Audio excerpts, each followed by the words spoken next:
Good evening, everyone, and welcome to the Naropa University Extended Campus celebration of the publication of Peak Mind, Dr. Amishi Jha's groundbreaking new book. And we're delighted to be able to host this event and to have so many of you join us. My name is Chuck Leaf. I'm the president of Naropa University. I've been serving in that role since 2012.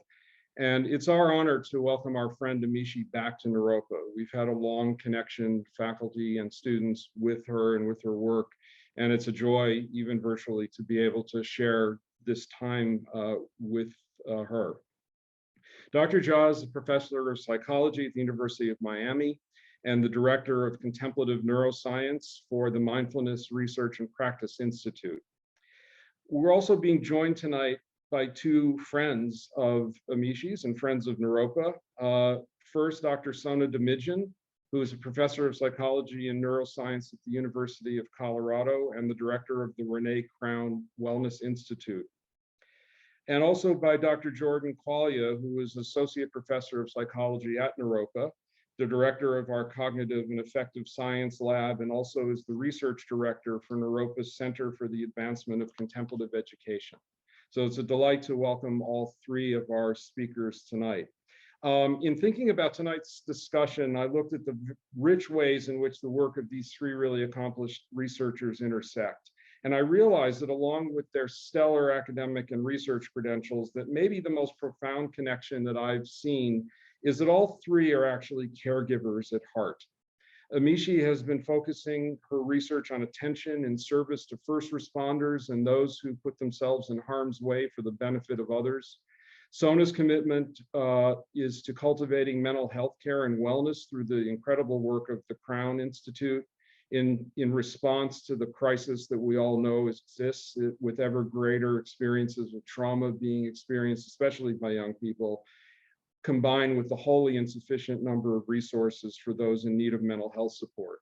And Jordan's work through Naropa is offering training in compassion, both self-compassion and the way in which compassion can be extended to others.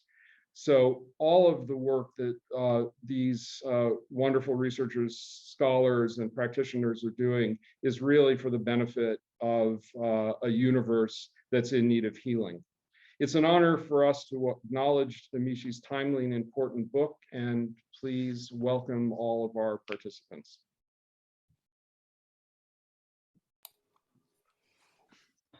Thank you, Chuck. Thanks for that warm welcome. And good evening, everyone. Welcome again. On theme for tonight's dialogue, we thought we'd begin with a brief mindfulness practice. Partly because research shows that when we switch from one task or one situation to another, there can be a kind of attention residue that remains from the previous task or setting. So one practical use of mindfulness is that it can help us to arrive here together, help us arrive into a new task or new situation. And the brief practice I'll lead here is called welcoming, and it comes from our Naropa Mindful Compassion Training Program. And this practice was originally developed by longtime faculty member Galen Ferguson, who actually likes to call it an unpractice, in a sense that it's not meditating, whatever meditating means to us. So I invite you, instead of getting into a formal meditation posture this evening, let's just go ahead and be as we are right now. And this means you could have your eyes open or closed, whatever you prefer. And the instructions are fairly simple for this practice. We just begin by noticing what we're noticing. And this can shift from moment to moment. And with each thing that we notice, whatever comes into our awareness from moment to moment, we simply welcome it. A feeling, welcome. A thought, welcome. An itch or other sensation, welcome. Boredom, welcome. Easefulness, welcome. Whatever it is, we're welcoming as we might a good friend who just arrived for dinner. So there are perhaps qualities of openness, receptivity, even inner warmth.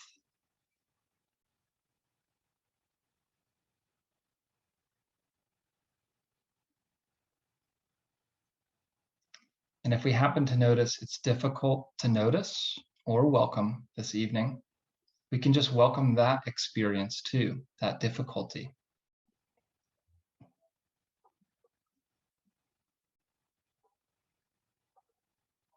And now from this place of welcoming, acceptance, we can take a few mindful breaths together, gathering our attention, arriving here in this virtual space.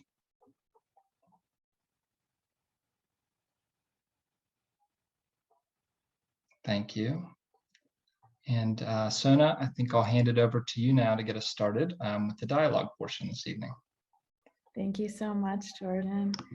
I actually want to begin by thanking you, Jordan, for that beautiful practice, and Chuck also for the lovely welcome and introduction, and thank all of you who are here as listeners also for sharing your attention and time with us.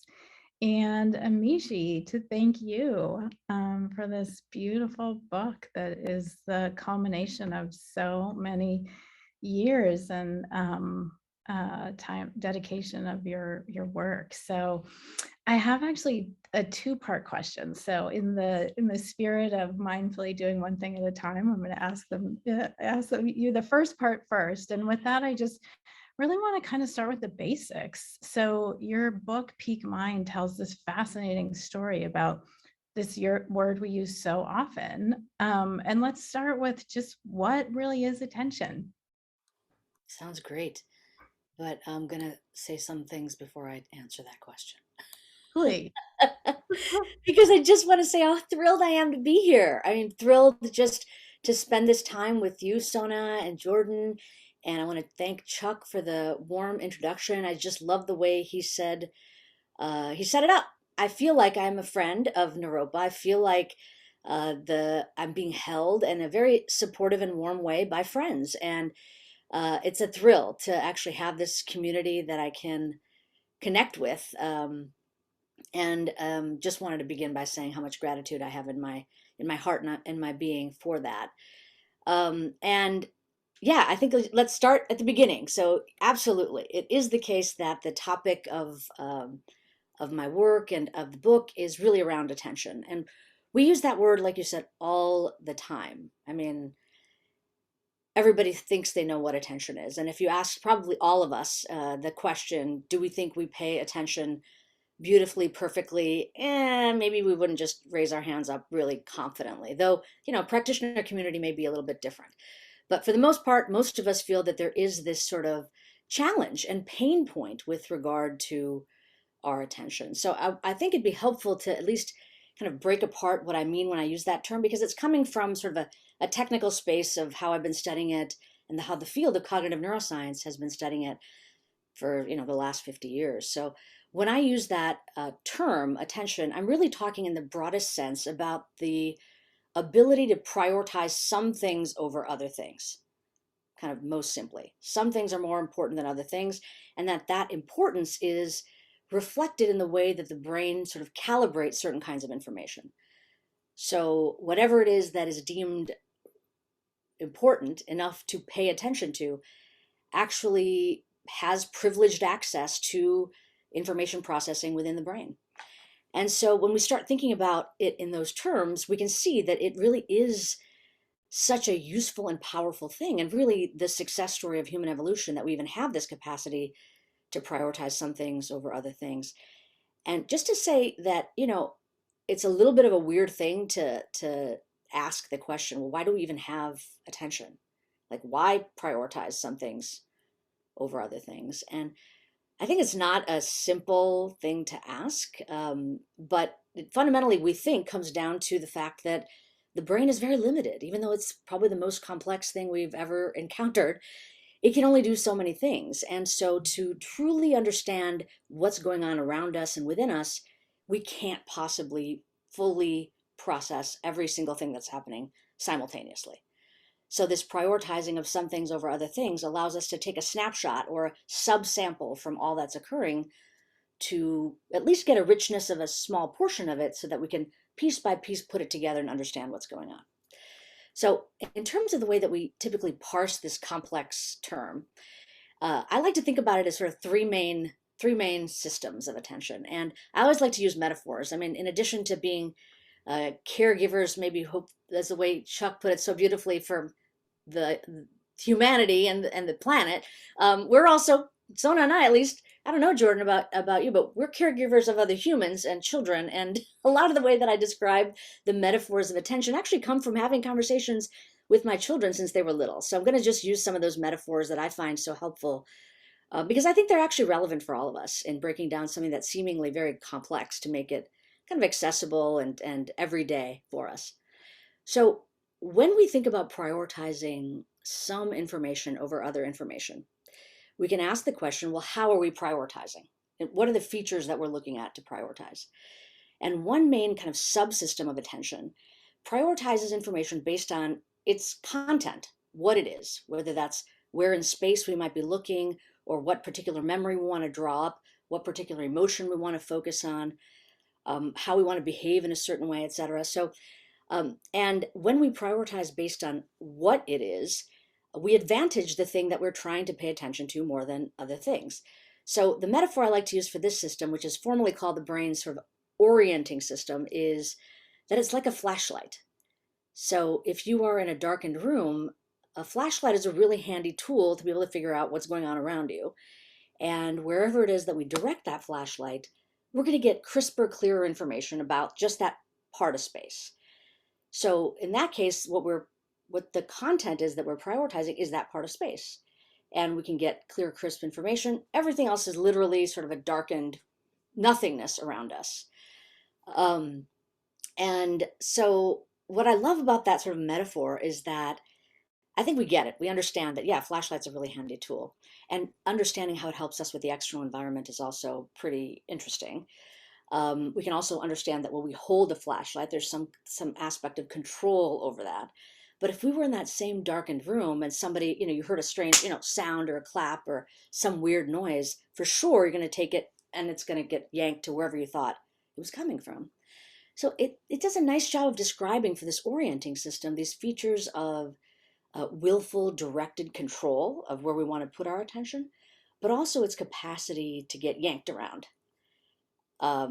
And that whatever it is it lands on ends up being most prominent in our conscious experience. We can have that flashlight be toward the external environment or even the internal environment that we can point to sight, sound, memories, emotions, thoughts, whatever it is. So that was a little bit of a longer dive into one system of attention. I'm going to make the other two pretty quick. So the other system, something formally called the alerting system, is almost the exact opposite of that flashlight, whereas the flashlight is narrow, kind of privileging some information over others in terms of its content. This next system, the alerting system, is something that I like to use the metaphor of a floodlight for that. And really this comes from in my own home. I've got a floodlight like over my garage, and anytime there's any motion, the floodlight goes off. So why do I like that metaphor? Well, the alerting system, what it prioritizes is the present moment, the right now. What is happening right now? And that's what's most important, not what's going to happen in the future or the past, but in this moment, what's appearing. And there is no privileging of content. So everything that's happening right now could be a potential value. So alert is a good word to use for that system. You're broad, receptive, aware of what's happening, and really not sure of what it is that might require action. So if you're, for example, driving down the road and you see sort of a construction sign or a caution sign, we get in that mode quickly. Like, I don't know what I need to do. Maybe there's going to be equipment or children or something strange traffic pattern, but I have to be ready to act in that moment. So prioritizing based on content, prioritizing based on now. And then the third way is really prioritizing based on our goals. What is it that we want to achieve? And that we might call executive control. So ensuring that the goals we have in a moment and our actions align. And then to kind of course correct when there's a mismatch between those. So I hope that, that's kind of, I That's went on and great. on a little bit, but breaks it up in ways that I think maybe help make sense. This is not a singular thing, and it has multiple functions. It's very helpful. And I think it's so important as a foundation for this conversation to have both that basic understanding as well as some clarity around the constituents of emotion as you've been studying it. And it does connect to the second part of the question, which is you have spoken a lot about this notion that we have an attention crisis. And what do you see as the role of why is training one's attention or cultivating attention important, particularly today? Yeah, I mean, I think this feeling of crisis many of us are experiencing, just not feeling fully like our crisp, clear thinking is there, feeling kind of emotionally a little bit reactive to what's going on. I think that the 2 years of the pandemic typified this sort of experience where there's, I think, a global attention crisis just heightened by the kind of circumstances that occurred. And, you know, what the reason I think that now is such an important moment for thinking about training attention is that circumstances that have certain features, so things that are um, volatile, meaning we don't know what's going to happen, or uncertain, or complex, or ambiguous, and that those four words, volatile, volatility, uncertainty, complexity, ambiguity, they make up this acronym called VUCA. And that's actually a term that was coined at the U.S. Army War College. And I think it so perfectly does describe a lot of what this modern time feels like to us, especially, like I said, over the last few years. But frankly, it feels like we're constantly having new experiences with VUCA. And what we know about attention is that when those kind of circumstances arise and when we're in them for a protracted period of time, our attention will become compromised. And that means that that flashlight's going to be all over the place. The floodlight may be shining a little too bright, where everything feels like you need to be hyper alert or hyper vigilant. That executive control is going to fail. You're not going to be able to hold your goals. And that culminates in that experience of pain, but also not functioning as well as we'd like to. And so training is something that we should look to say, we can't change the circumstances. I wish we could. We're always trying to do that. But in some sense, suffering is going to be part of the human experience. Under certain circumstances and for certain professions, it's going to be unavoidable. And our research was finding that when people go through these circumstances, attention reliably is depleted and degraded, but offering training involving mindfulness meditation can actually protect against that decline. So that was part of my motivation for wanting to write this book. Is that we have solutions, we have answers, and this pain point can be met with something, this modern pain point, which may feel like it's at least modern, can be met with some very ancient solutions that, at least based on our multiple studies, suggest that it can be helpful. Thanks for that question, Sona, and for sharing about that, Amishi. And as you shared, I was reminded of this feeling that I had actually reading your book. And I'm not saying this just to sort of market your book, but this is a genuine sort of statement here, that there's this Tibetan word gom, G-O-M, which is for meditation. And for people that translate such things, I'm told that that means to get familiar with. So the Tibetan word for meditation is getting familiar with. And listening to you just now, the sort of clarity and crispness, even the metaphors that you're using and so on, helped me to get familiar with my attention through this lens of science, right? Through cognitive neuroscience. And I found in my own practice of mindfulness, but also in some of the courses I teach at Naropa and so on, that there's perhaps this kind of complementarity of sort of Eastern ways of getting familiar with our attention, right? On the cushion, kind of actually informal practice of mindfulness. And then learning about attention through this Western lens and the different subsystems you describe and so on. And I had this experience reading your book of getting familiar with attention, right? That there's actually kind of meditative quality of learning about attention through that lens, in a similar way as I might learn about my attention through sort of direct experience. And I know that we're going to talk more about sort of the things that support our attention and the things that detract our attention and so on. But this brings me to a next question. I do want to make sure though, Sona, is there anything you want to add or respond to in addition before we move? Okay. Yeah. Please, Jordan. Yeah, thank you.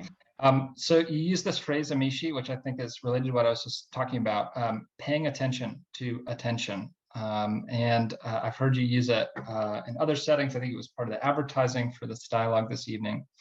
And it seems central to your views on mindfulness training in particular. It's not just about, it's not other kinds of attention training, but maybe mindfulness is even something unique about mindfulness in this way. So can you tell us a little bit about paying attention to attention, what you mean by that, and why it might matter for training attention or strengthening our attention over time? Yeah, I love the way you put that, Jordan, and I love the this notion of knowing and getting familiar in that way. I think it's very true, and I would say, in some sense, I would agree with you that there is an aspect of kind of familiarizing ourselves when we learn about attention in this really kind of more classical way from typical psychological studies. But there's definitely things that are not available to us if we restrict ourselves to that view of knowing alone. And that's actually what led me in my own journey to mindfulness in the first place.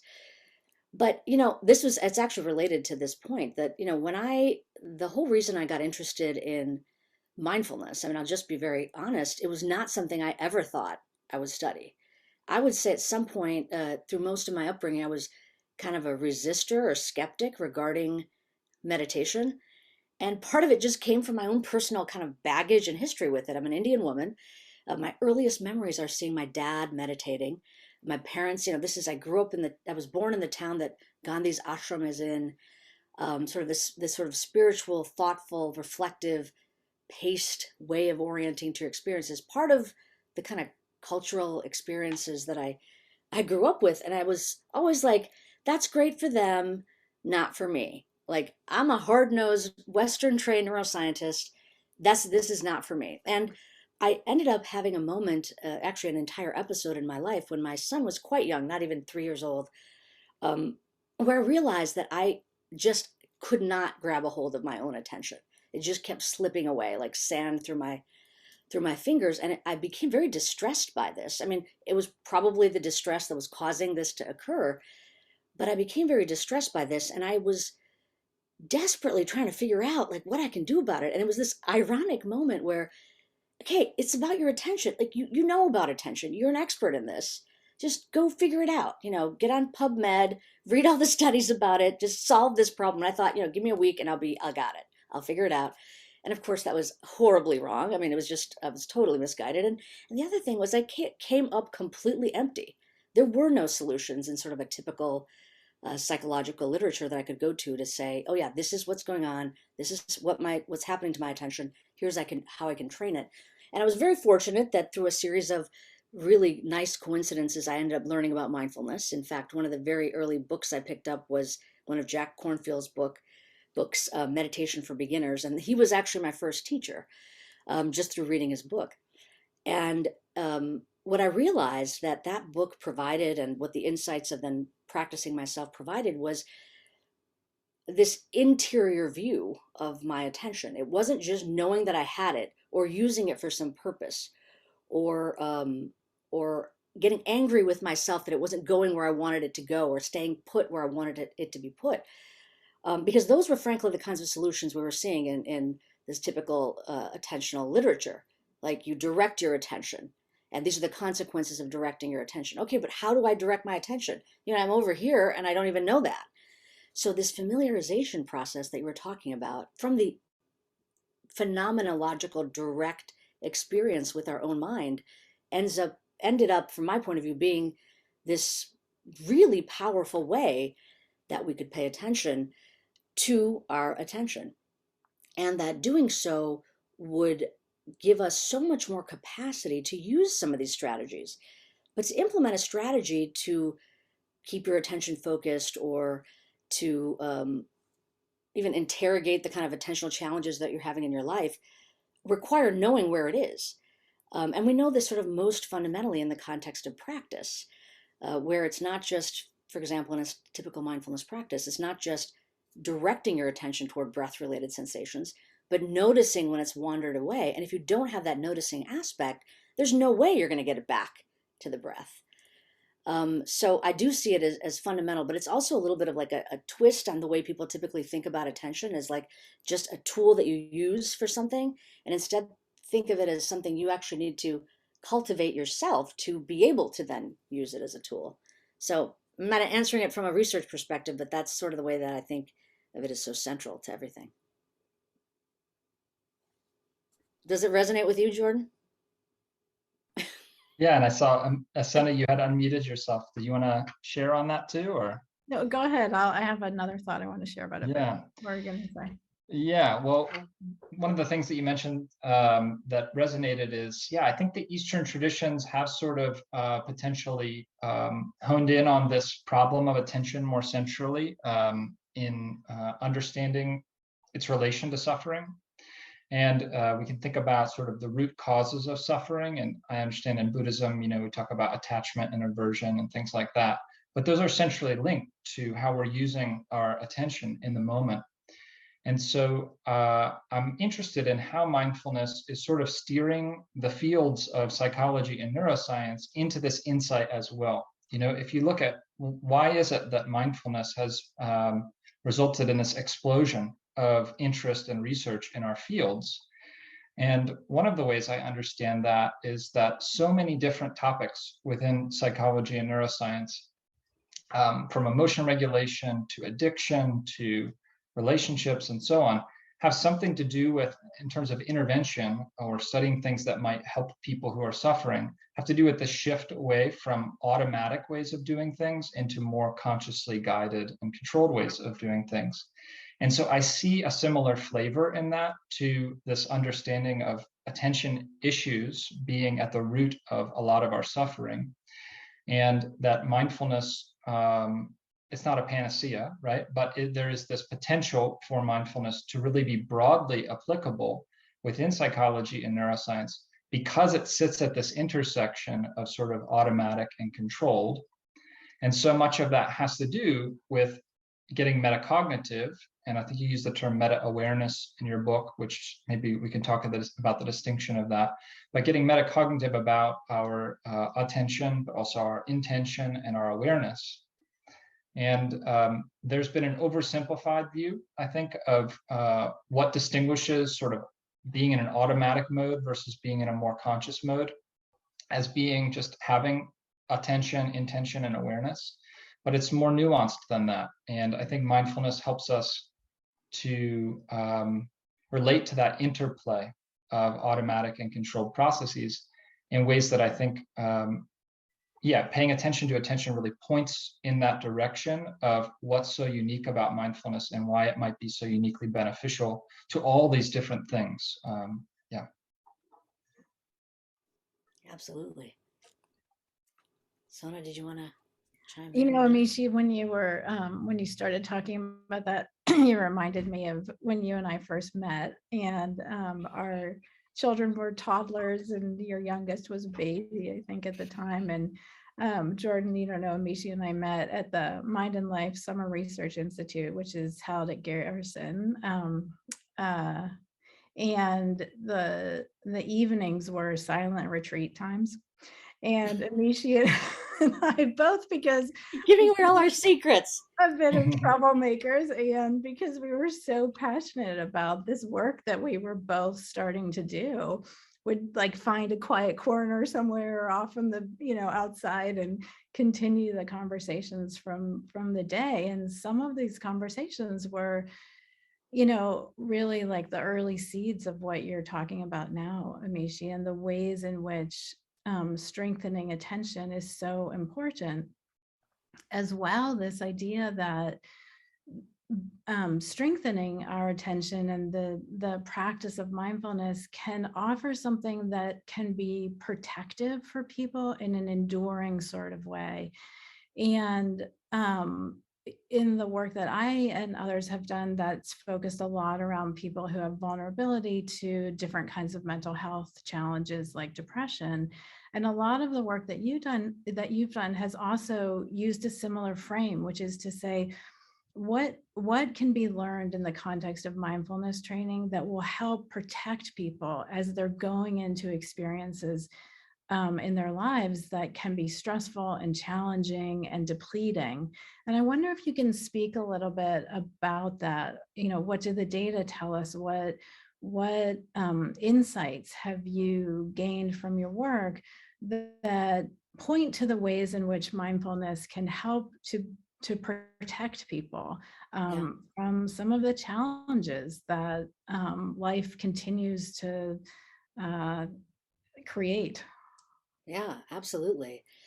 And I think just to touch on, in answering that, to touch on what Jordan was saying, that this, in some sense, I think that the reason mindfulness is maybe proliferated as a topic of interest across our field of psychology is because it seems to touch into so many different sub areas, right? Whether it's cognitive functioning, emotional functioning, or affective processes, or social processes. And for my field of neuroscience, the same thing: cognitive neuroscience, affective neuroscience, social neuroscience. And in some sense, what we know is that attention, we talked about these various subsystems, but the other thing to keep in mind is that it's in some sense a kind of domain general, meaning it can be used for things like thinking, feeling, and connecting in the same way that these various fields are interested.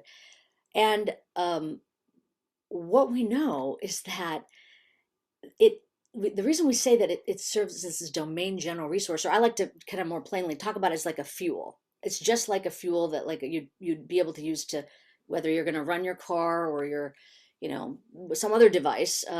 You need that resource, and when you have it, you can do the thing you want to do, and when you don't have it, you can't do the thing that you want to do well. So when it comes to things like our cognitive functioning and our emotional functioning and our social functioning, we see the relationship between attention and the success of those functions. So in the context of sort of being well fueled, meaning we've got full access to our attention, we see that people that have their full attentional capacity, which we can index through laboratory-based tasks, their thinking is more rational. Their decision-making is more logical. Their framing is more comprehensive and cohesive, and they can comprehend in deeper and more meaningful ways when they have their attention there. When it comes to sort of feeling, we know that when people have their full attentional resources, they can not only experience emotion, meaning they fully are aware of the emotional risings that are occurring, but they can regulate emotion better, right? So this is also an established relationship. And then when it comes to the social context, we know that the ability to have perspective taking or extend empathy is really tied to how much attention is available to people. So we know what people look like when they're sort of fueled up properly. And to go to your question regarding, protection, in some sense, what I became interested in, because even before mindfulness entered my lab, and frankly, even in my own direct experience, what we were seeing is there are many things that are going to cause attention to fall apart. And in the book, I talk about sort of three things that I refer to as kryptonite, because I really feel like they're that way. And the list is long of kryptonite. So I just picked three that I kept seeing over and over again, which are stress, this perceived sense of overwhelm, threat, and that could be threat not just to your physical safety, but psychosocial threat, your sense of justice, purpose, meaning, etc. And then poor mood, negative mood. I mean, in which, of course, Sona, you have world-renowned expertise. But when people experience those things, essentially, it's like that you're emptying the gas tank. And we can talk about the kind of processes that result in that. But we saw reliably that when these features were present, and the same thing with that VUCA term that I was using, when that occurs, attention is worse. And we mostly were doing these studies in the laboratory setting where we would promote conditions that were stressful or threatening or negative. And then we'd see, oh yeah, when we do this, things fall apart over and over again. But then the worry for my mind was like, yeah, we can contrive these things and things get worse. But what about professions for whom these are not just ups and downs of life? This is descriptive of the professional milieu, and they not only have to function well under these circumstances, but they have to function at their best. Like they have to be better than just okay. So people like first responders or medical and nursing professionals or military service members, or even, I would say elite athletes or elite performers, where the stakes are always going to be high, and that kind of typifies the nature of the context. So under those conditions, attention is likely to become depleted, which we could see over and over again, but you still have to maintain functioning.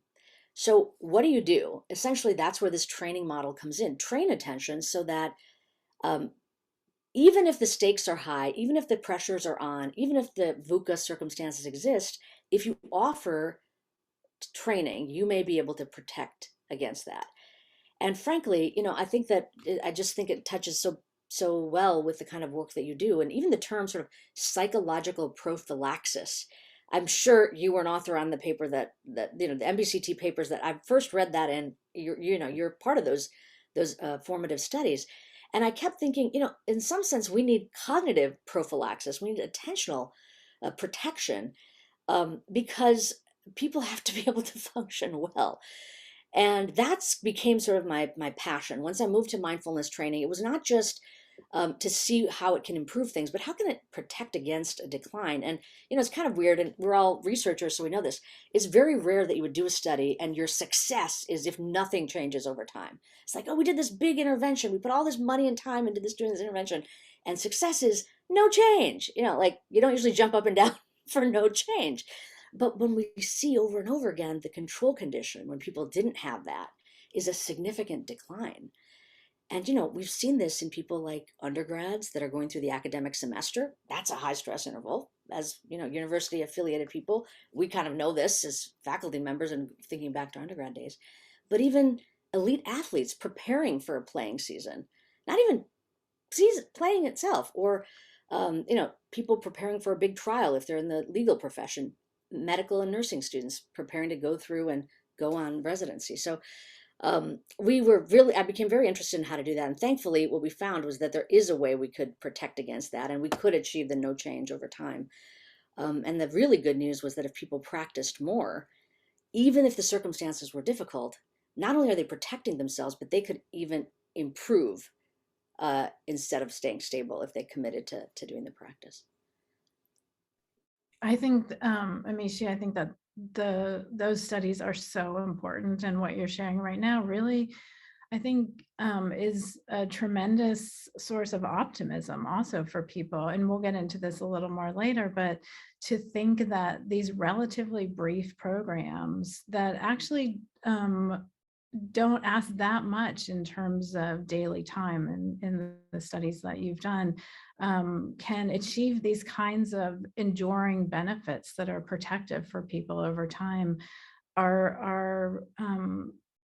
provide, I think, great hope and optimism for people, given that the context of life continues to be very challenging and very stressful.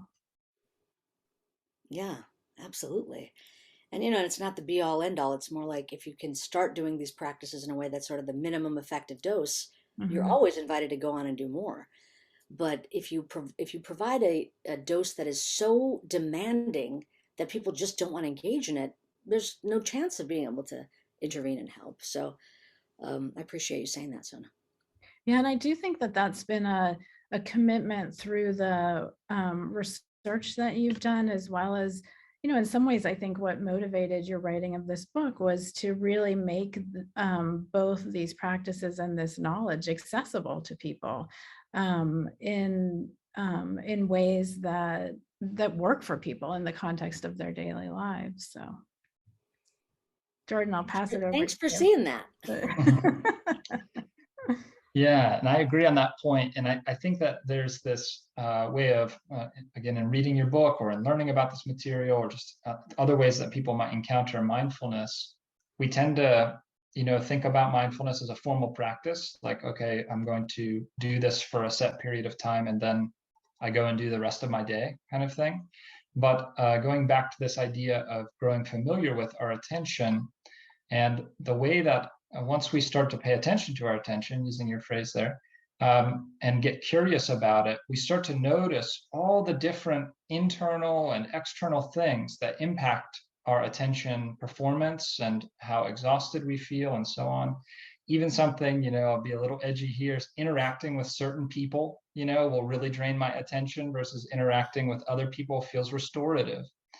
And so mindfulness, you know, I think this idea of protecting attention, it highlights it's not just about training attention or strengthening attention, you know, to build it up for the future, but there's also this potential restorative aspect to mindfulness practice, you know, and there are other kinds of contemplative practices that are even more sort of centrally maybe focused on the restoration of attention. And I think that, you know, can be integrated into, I was thinking about it in advance of this dialogue, a kind of attention self-care. You know, we tend to think of self-care maybe more on an emotional level or like our physical well-being or something. But as we're talking about, it's hard to overemphasize how central attention is to almost everything that we care about, especially goal-directed stuff. So yeah, I think having a kind of attentional self-care plan, and I'm just thinking about sort of applied stuff to share with the audience, and you know, just noticing when is our attention functioning at its best each day. And research suggests that for each of us, there's a kind of window of a few hours when our attention is at its peak. And what do we prioritize? This is part of getting familiar with our attention, knowing when that time is, and then what are we prioritizing during that time? And if we're not prioritizing what's most essential or what's most important to us, maybe getting curious about that as well. I do have a next question, but I just love the fact that you mentioned that chronicity of attention.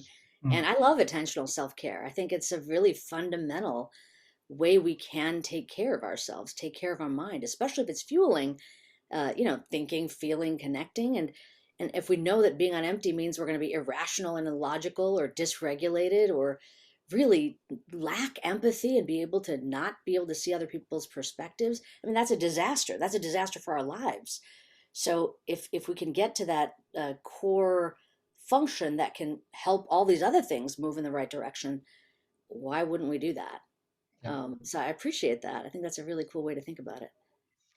Yeah, and while we're in this territory, we're talking about different things that might support or detract from attention. I think it's important in this conversation to talk about mind wandering, which there's a good amount of that about that in your book.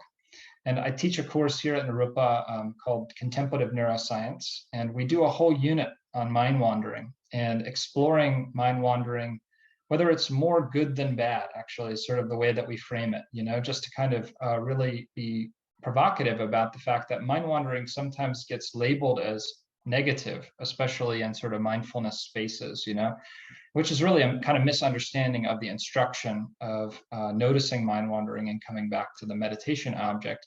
And I appreciated that your book has this sort of more favorable view maybe of mind wandering, or more balanced take on mind wandering and spontaneous thought more generally. And so part of the story that you tell is about sort of an evolutionary story about how mind wandering came about, or its functions that it served our ancestors and potentially is still serving us now. So can you tell us a little bit about how you understand the relationship between mindfulness and mind wandering, and why spontaneous thought might not be sort of all bad news? Oh, yeah, for sure. And that's so cool that you teach that module on mind wandering. We got to Yeah, trade notes on our syllabi. do Um, that. Yeah. so yeah, you know, the thing about mind wandering, I just want to kind of set the terms, because you're right. We could use this term and mean totally different things, just like we were talking about even what attention is. So when I use the term mind wandering, what I mean is having off-task thoughts, or let's say off-task mental content, when there is the demand for an ongoing task or activity. So there's something you are to do. Executive control is to be engaged in a goal, and something is pulling you away from that.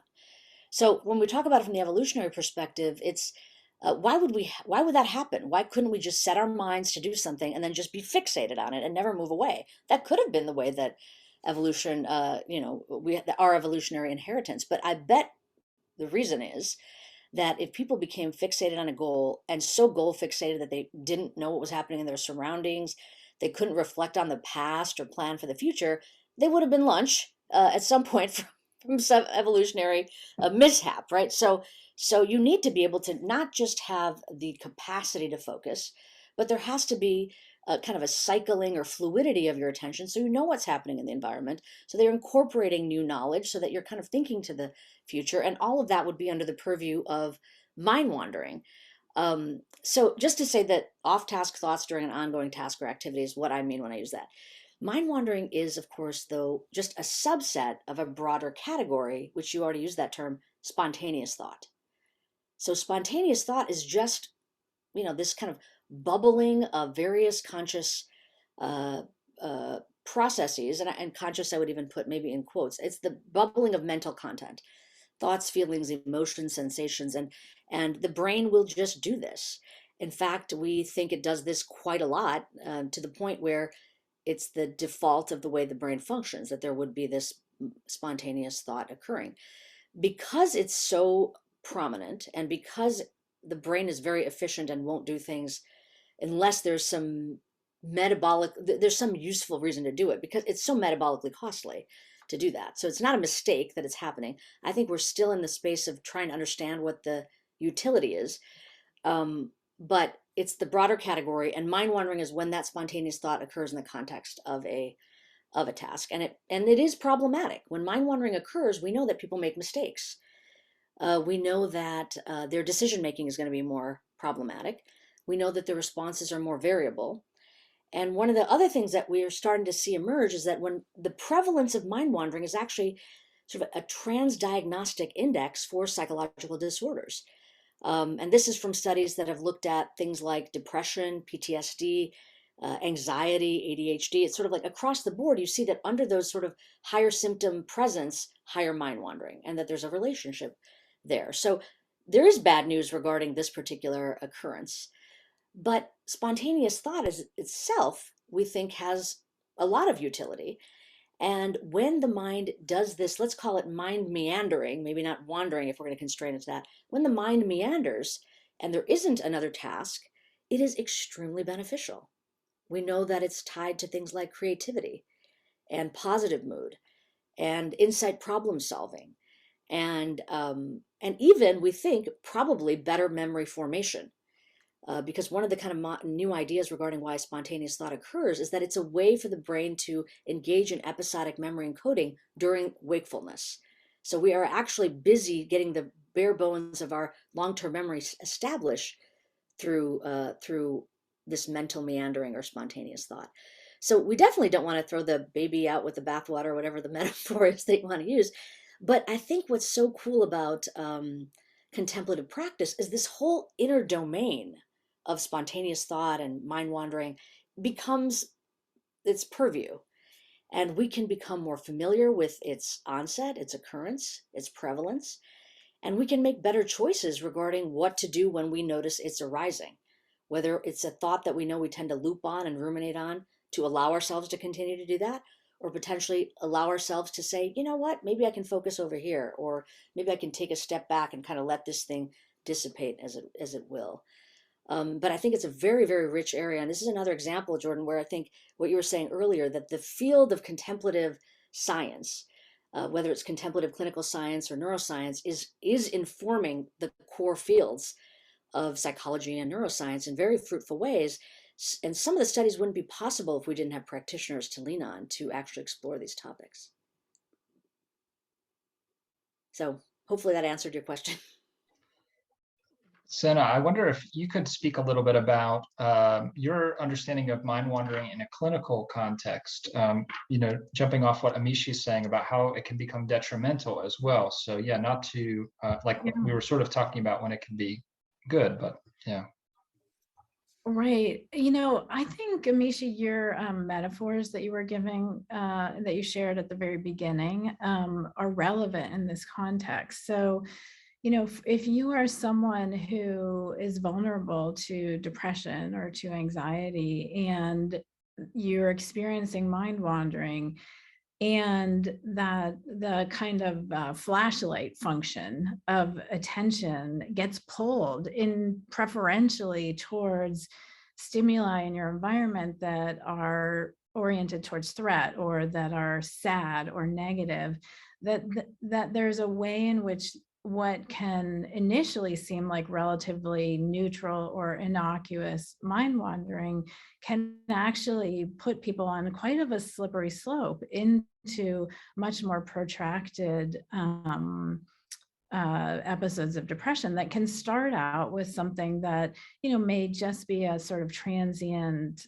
time of sadness. And yet the mind then has these sort of well-worn paths that one may not be as aware of. And so that's where I think the practice of mindfulness can be so helpful, because we have this opportunity to start to become more aware of when our minds wander, where may they, tend to go, and which of those paths are connected with staying well over time, and which of those paths may, unwittingly lead us back into territories of depression or anxiety or vulnerability to substances.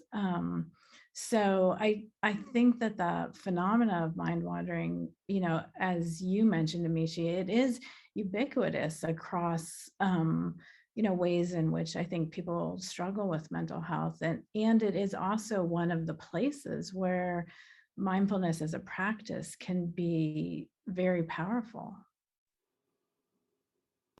Absolutely. Yeah, as I think all three of us know, there's this misconception that in mindfulness meditation, you're trying to stop your mind from wandering, right? Or stop thinking. And there's really, instead, if you look at what's happening as a process, as a kind of cycle in mindfulness meditation, it's more about cultivating right relationship to our mind wandering. And so much of that is about awareness. And there's these interesting studies in our fields that look at, what happens when the mind wanders with awareness versus what happens when the mind wanders without awareness. Right. And there's such a difference, in the sort of spreading activation subsequent to mind wandering with and without awareness. And one of the studies that we look at in our contemplative neuroscience course is this Hazenkamp and Barcelou study that shows the different stages of mindfulness meditation. Mm-hmm. And included as part of that, is that the mind is going to wander. And then we notice the mind wandering, and that's another stage. And then we reorient attention, right? And we come back to sustaining attention. And I like to ask the students, okay, which part of these stages, where is mindfulness? And a lot of times I get answers that mindfulness is when we're focused on the meditation object and we're sustaining that attention. But really the whole cycle is mindfulness, right? And so much of what we're training is dependent actually on getting lost in mind wandering and then waking up from being lost in mind wandering and coming back again. So without that, we wouldn't have that experience and that practice of being able to wake up out of our thoughts and come back to the now. Yeah. That's so cool. I like the way that Hasenkamp study. Wendy is, she's part of the Mind and Life community, and I love that you mentioned that study. But I love the question that you asked. Where is mindfulness? Almost like, it's like that old parable about the elephant, and it's like, oh no, is it a trunk or whatever? It's like you could get a lot of insight into what people think of this term, even kind of maybe even what stage of their practice they're at, by asking, when you see that cyclical nature and understanding where it is that mindfulness sits. Now, I loved your answer that it's the entirety of it. And in fact, I would say if you ask somebody else that question, unlike the undergrads who answered you, which was, it's the ability to hold that flashlight on that target object. Somebody else might say, no, it's the return from, it's the awareness, the insight that says I'm off, and then I'm going to return back. And of course, these are completely intertwined with each other.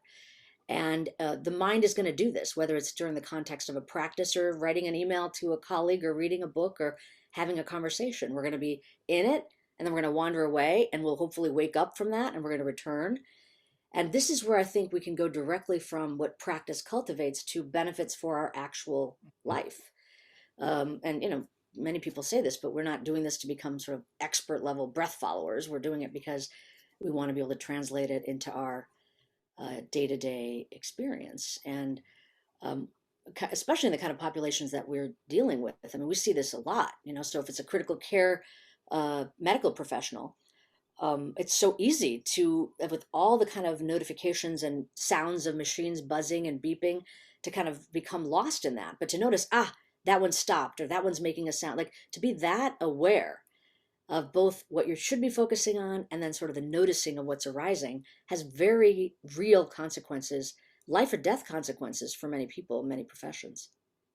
It really does. And I think this conversation is also, it's so important also to people as they're learning these practices, because I think one of the places where people can sometimes struggle is this sense of failure with holding their attention, constant in that, the steady flashlight model, as you were saying, Amishi. And so, can have, thoughts early on of like, I can't do this, like, 5 minutes, 2 minutes, my attention's all over the place.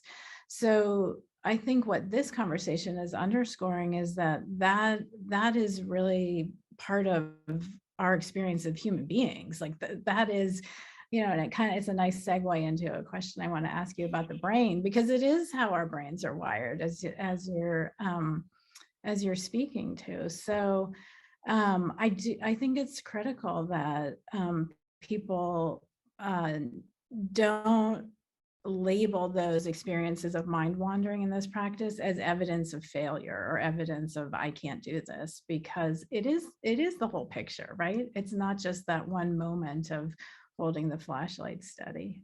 Yeah, in fact, I was so sort of really wanted to make that point because it's such a prevalent thing of my mind wanders, I'm not good at this, or my Yes, mind's busy, exactly. I can't do this. So I actually called the breath awareness practice the find your flashlight practice instead of direct your flashlight practice, because I wanted the experience to be of a win.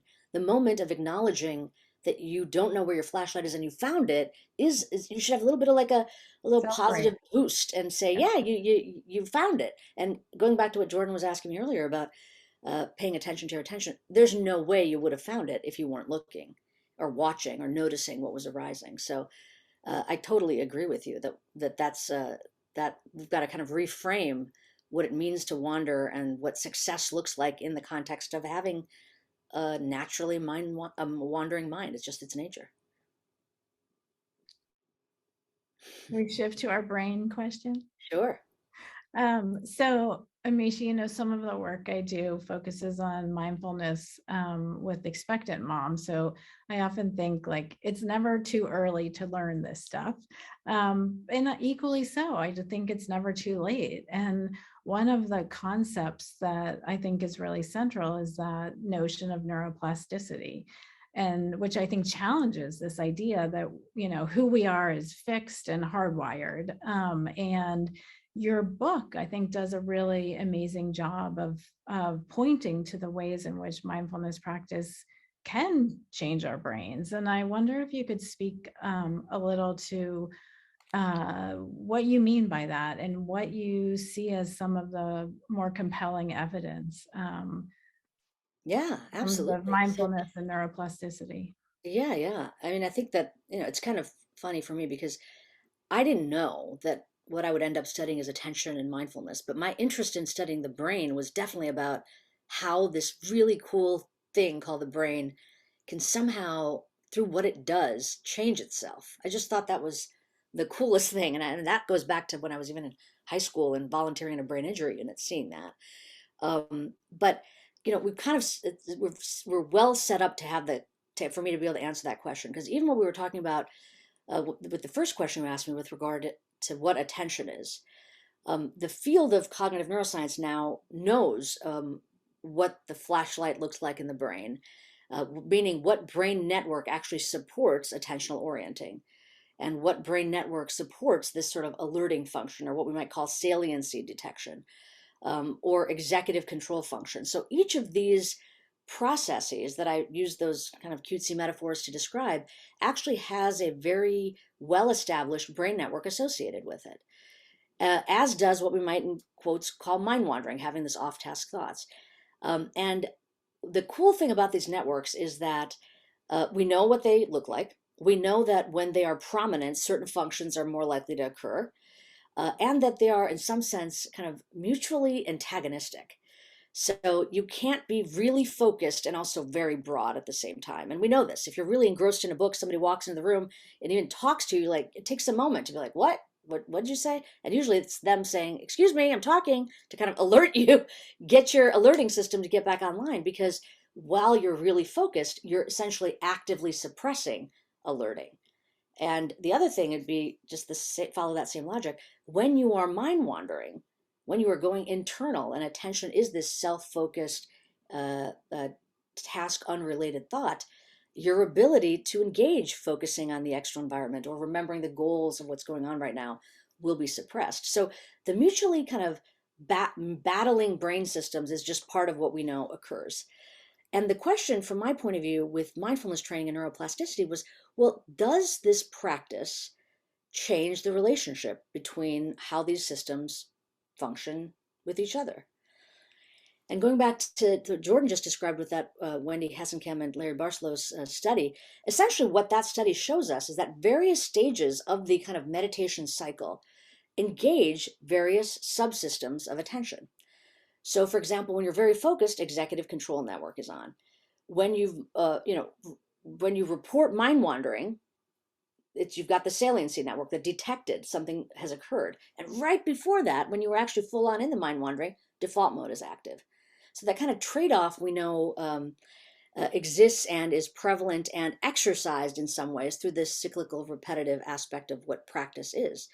And then when we look at people that are not just actively meditating in the scanner, practicing mindfulness in the scanner, but people that have been long-term practitioners or people that have taken a multi-week training, and we look at the functioning of these networks, and we look at the connectivity and relationship between these networks, we see that there are differences.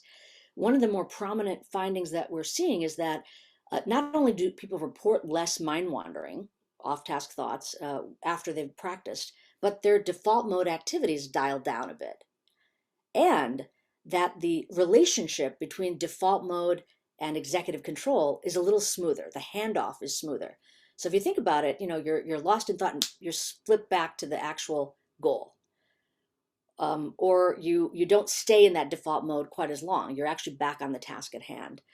Or you're able to be more in that salient observational stance. So it makes a lot of sense to me, the kinds of studies that are coming out now with regard to these main brain systems as they relate to attention and their dynamics and connectivity, which does go back to the term you mentioned, neuroplasticity, because it is a reshaping, not just the activity of certain brain nodes, but the connectivity and interrelationships between their dynamics. Great. It's so exciting to be, right at the center of these emerging and, dynamic fields that are investigating such critical questions. I'm enjoying geeking out with you both. Yeah, I was just going to say something too about the neuroplasticity piece briefly. Just I think there's this sort of myth out there. I'm not sure where it comes from exactly, but that every experience we have changes the brain equally, and almost like I think of the metaphor of footprints in the sand. And so it's like we take a walk on the beach and it's like every experience we have throughout our day is equally imprinting. And now we know, and we're fortunate to live in a time where we can actually have this evidence of different factors that are within our control that actually increase the likelihood of neuroplasticity. Yes, there are sort of single trial learning sort of things that maybe happen to us, traumatic events and so on, that can result in neuroplastic changes. But one of the key factors seems to be how we're paying attention in a given moment. And so I think what's interesting hearing what you're sharing, Amishi, is that the plasticity of the attention networks themselves, right, can strengthen this core resource that ends up mattering for neuroplasticity more broadly. And so it's going back to this idea of how central attention is to almost everything, and why we may want to prioritize, right, strengthening our attention or commit some time to this on a daily basis, because it could actually facilitate and support our neuroplasticity in other areas that we care about as well. But yeah, I just wanted to add that. And yeah, so actually getting to the practice, and then I think we're going to move to audience Q&A here in a few minutes. But we have this notion of sort of how long you need to practice in order to experience benefits. And that's been, I think, an exciting question in the field of mindfulness science. And it's almost a little bit like limbo, like how low can we go? Sort of sometimes it feels that way, but it's been extraordinary actually to see some studies. And myself, I've done some research on just really brief practice periods, and I know you have as well, Amishi. So what is that sort of number you think, or rough area, or what are some of the questions you have about the dose, so quote unquote dose of mindfulness? Yeah. Well, first of all, just to say that, my interest in pursuing that was just practical. And some of the very first studies I did, and that are some of my favorite studies, are the ones we did with long-term practitioners that would go away on an extended intensive retreat. And part of that was because we had no idea if we'd ever be able to pick up anything that happens as a function of mindfulness training. So I'm like, let's go sort of to the Olympians, right? People that have been practicing for decades, and now they're going to go dedicate 10 to 12 hours a day sitting at the Shambhala Mountain Center and practicing whatever particular practices that they were doing. But it became practical because of the topics we were talking about earlier, that, if you're talking about people that are extremely in extremely demanding professions where they have a lot of time pressure, not a lot of leeway in when they can kind of fit things in, and the costs are their ability to function, not only for their own psychological health, but for them to do their jobs well, so that they don't make mistakes, so that they don't unintentionally harm others, because that's certainly not anything that they want. So it was very practical. And I really would say the parameter space was, let's start with what we know. And at that point, this was back in 2004 or 5, we did know a lot about mindfulness-based stress reduction. So MBSR was a model that we could lean on.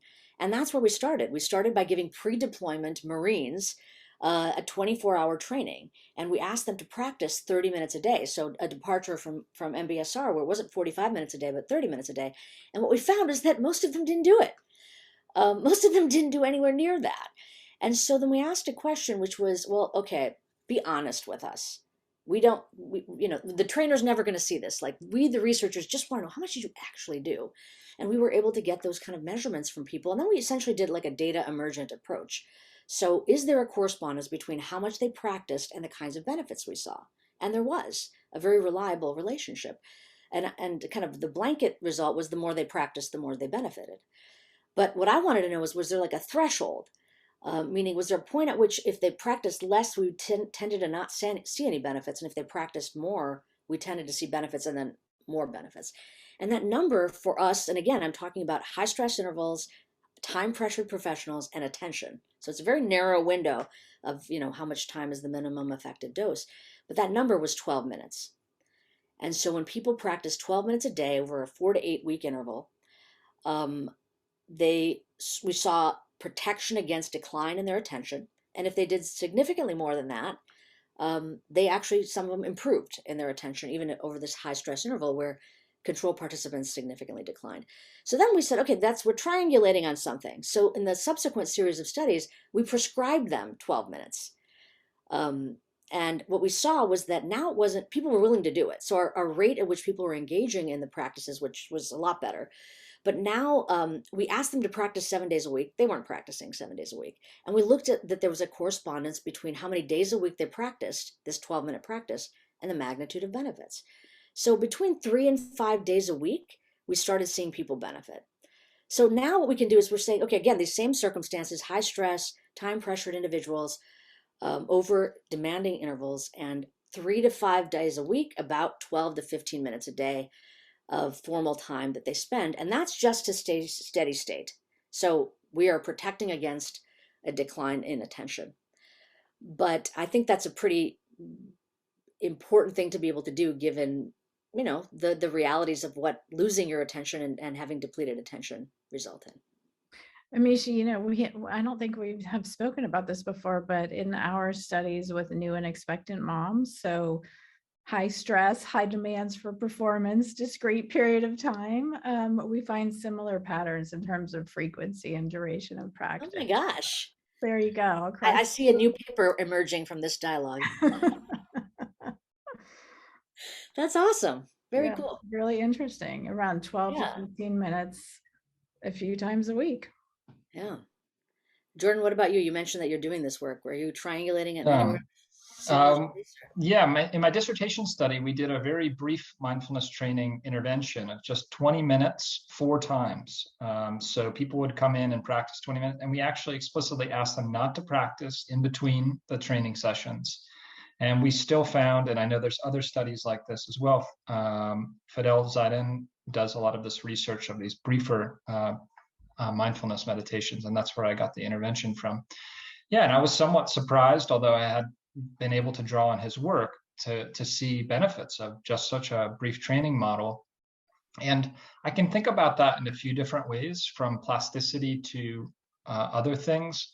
One of the ways I think about it is that we have not, most of us, been taught how to use our attention. It doesn't come with a user manual, right? And so in brief mindfulness training, we are learning intentions about how to use our attention in a new kind of way that I think gives us some more self-efficacy to regulate our attention. And so, yes, there could be an actual strengthening of attention happening in the way of neuroplasticity, but I think there can also just be learning new techniques and tools for using our attention in a sort of more strategic way that could explain that. But yeah, I know there's some interesting work about, seeing structural changes in the brain after just a couple hours of training in something, right? So I think that's really exciting to think about how quickly the brain can adapt. Yeah. I think it's time to move to some audience Q&A. Yeah, at 7:13 right now. The first one's really quite easy here, straightforward. Amishi, if you could again tell us the 3 metaphors: the flashlight, the floodlight, and the wanting to know. What was the third metaphor you had The used? third metaphor, I didn't actually say it, but I refer to it as a juggler. So executive control is like a juggler, where you got to keep all the balls in the air, and you don't have to act just like an actual executive of a company. You don't have to do every single task, but you got to kind of keep everything coordinated, managed, and if you don't, balls drop. Great, thanks. A bit more challenging one here, I think, is can we also relate this research on attention to classical yoga concepts such as samskara, impressions from actions, and vasana, habitual tendencies, and further to the link of karma that is talked about in the Yoga Sutras? So I think the question, we could think about it as well more broadly, like what's the role of contemplative traditions in the current contemplative science movement, and how much have each of us maybe been informed by that, maybe even including classical yoga concepts like these? This is where it's so fun to actually have conversations with people that are experts in other traditions. And I remember one of the meetings Sona and I spent a lot of time in was actually in meetings with His Holiness the Dalai Lama and his monks, and these types of concepts come up a lot. Like, well, what is samprajanya? And they describe what this concept is, and we'd be like, we think it's like meta awareness, and then we kind of go back and forth of the kind of psychological model and then the kind of traditional model of what these things are. And there may not be a one-to-one mapping. But what I love about it is that it's a whole different set of hypotheses about how human beings function, how different processes can be parsed. And part of the field of contemplative science is benefiting from the world's wisdom to be able to say, well, our models are just one set of models from the Western psychological tradition. So I don't know those exact terms, but I think it would be pretty fun to start talking about what they really mean, dig into them, and see how we're triangulating our understanding of it from the kind of traditional psychological viewpoint. I remember the Dalai Lama said this to me. It was right after I gave a talk and right before Sona gave a talk. And he basically looked right at me and he said, your understanding of the mind, and I'm pretty sure he was talking to me directly, is like a kindergartner. And I think that I take that with like a lot of humility because, in some sense, what he's describing is that these traditions have been around forever and they have thought very carefully with regard to the nature of the mind and the nature of what it means to be a human being. But I also know that what we add through our tools as scientists is a different way to probe these concepts. And I have a lot of, I don't know, I have a lot of pride in being able to do that too. I think it's the coming together that can be very, very useful. Sona, would you like to respond to this one? Yes, although I'm also going to move over and see if I can get out of the moving of the sun. So yeah, I completely agree with everything that you just shared, Amishi, and I think that it's really the promise and the power of these kinds of interdisciplinary conversations and collaborations. And I think there were seeds of those the seeds of the kinds of conversations that can come from the question that was asked, even in the dialogue that we've had this evening. That notion of habitual tendencies, I think, came up as we were talking about the ways in which certain paths of mind wandering might create more vulnerability for people, and the importance of bringing awareness to that, and the healing that can come through that kind of awareness. So I think there are elements that are implicit, I guess I would say, in the conversation that we have had. And I think the invitation to bring people who literally are speaking different languages, using different conceptual terms, have different life experiences and backgrounds and conceptual frameworks is so critical to advancing inquiry and curiosity, because I would say, you're not alone, Amishi, in having a kindergarten level understanding of the power of the mind. I think, the state of our world would suggest that that's more the norm than the exception. So we all have a lot of learning to do, and I think we can do that most effectively together. Yeah, and it may not be obvious to people from the outside of our field, but just how much it's still an open conversation and dialogue with these contemplative traditions. And I've experienced in my briefer time than both of you in this field that there's just more and more traditions coming into the fold and contributing to contemplative science in meaningful ways. And so I think this question really points to that as well.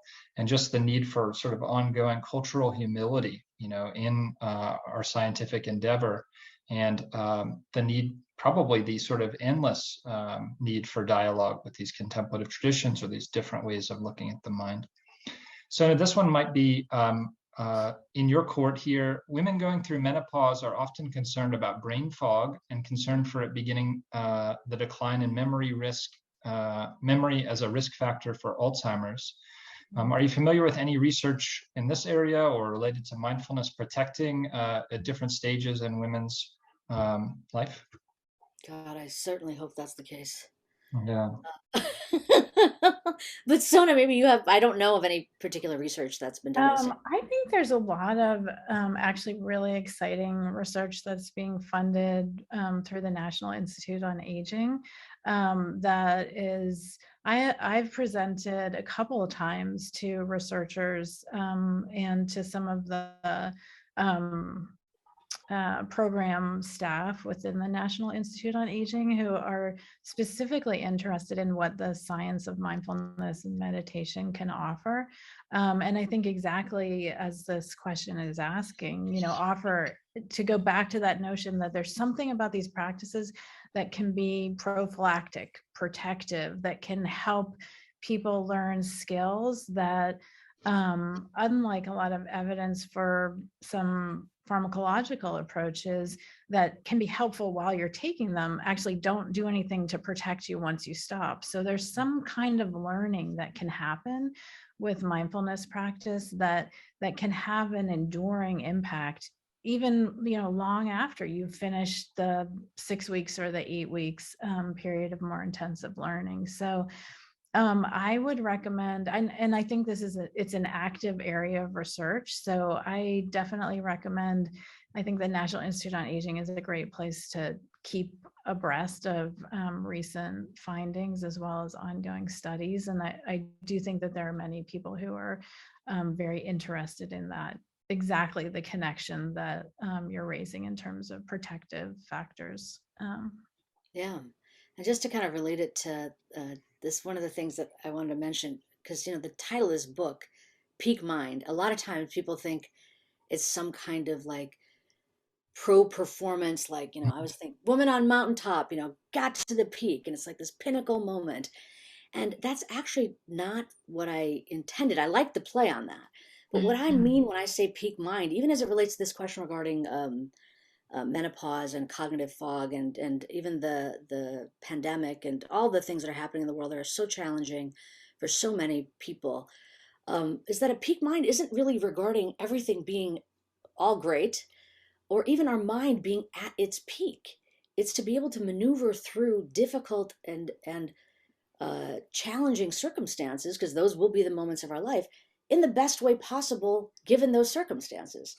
So, for example, just this comment, the comment Sona made regarding NIH and NIA, the National Institutes on Aging, um, in some sense, success there looks like, if you're highly reactive because of the nature of the hormonal cocktail you're experiencing, it's not like you're not going to have reactivity, but you may catch it faster. You may apologize faster. You may forgive faster. So there are ways in which it's kind of a changing dynamic notion of what peak looks like. And I think that's really, really important, because sometimes peak looks like being sad and knowing it and allowing yourself to not make an important decision, or being reactive and knowing it so you don't send that email. So there's many flavors of how these things can show up and what peak looks like, and all of those do, from my point of view, hinge on an aspect of how you're paying attention.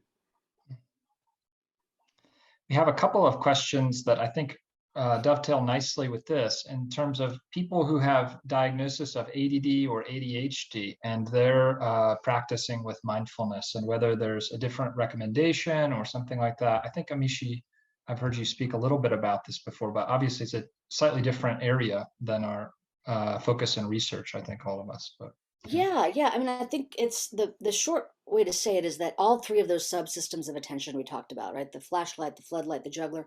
In some sense, attention deficit could be a problem, meaning functioning of those systems in a way that causes one to experience challenge in one's life. I mean, that's sort of the way that I would put it. And it's not always that it's functioning, let's say, inefficiently, meaning, you could have a flashlight that either can't stay put, or one that is hyperfixated. You could have a floodlight that is able to be broad or too broad, or too present. When you actually need to narrow, it's still broad. And then when it comes to that juggler, dropping the ball because the goal cannot be maintained or even formed. So there's a multiplicity of what attention deficit actually looks like. And yeah, there's now increasing evidence that mindfulness training can be quite helpful, in the same way that you want to introduce mindfulness training so that it's developmentally appropriate, culturally appropriate, contextually appropriate. You want to think about that as it relates to psychological disorders, especially, the one we're talking about now, ADD. So, for example, we did a project when I was, very early on, like probably 2006 or 7, where I wanted to see. So we invited a group of adults with ADD to participate in this study. And, again, MBSR was the prominent model. But my colleagues at that point was the Penn ADD clinic. They're like, you want them to sit for 45 minutes? No, that's not going to happen. So we kind of flipped the whole thing on its head and had it be much more active practices, short practices. They didn't practice 12 minutes till they got to the 8th week of the course. And they benefited. They benefited in terms of their self-reported mind wandering, and then some of the objective measures that we had. So the formula, the prescription may be quite different, and then the benefits can still be seen. So the other thing I wanted to just mention, that separate from mindfulness research, what we know about people with ADD is that those that actually have high meta awareness, the awareness of the ongoing contents and processes in one's mind, the thing we know is cultivated through mindfulness training, they tend to have, even though they have a lot more mind wandering than people that don't suffer from ADD, that's just known about many ADD subtypes, they don't suffer as much in terms of their kind of ability to have effective functioning in their lives. So they'll say, yes, my mind wanders a lot. I notice it, and then I'm able to course correct. So there is something already known from the literature on ADD and meta awareness that informs us that probably it's going to be a good solution. And we found in my hands, and meaning in my lab and other labs too, that it is beneficial. Thank you. Thanks for that detailed answer. Yeah, and we are nearing the end of our time here. Is there anything either of you would like to say that has not been said this evening to share in the last couple minutes before I close us out? Just that this is super fun. Yeah. I hope people listening have felt that way, but I've had a great time talking to you both. So Me too. Yeah, I think just thank you to both of you and to all of the participants who are listening and asking such great questions, and keep listening and asking great questions. And hopefully we can do this again sometime soon. I agree. Thank you both so much from everyone here at Naropa for joining us this evening. And congratulations again, Amishi, on the launch of your new book, Peak Mind, which we mentioned in the materials, but so people that are tuning in from Boulder know it's available at the Boulder bookstore. And we're wishing you all a great evening. Thanks for joining us for this dialogue, and good night. thank you.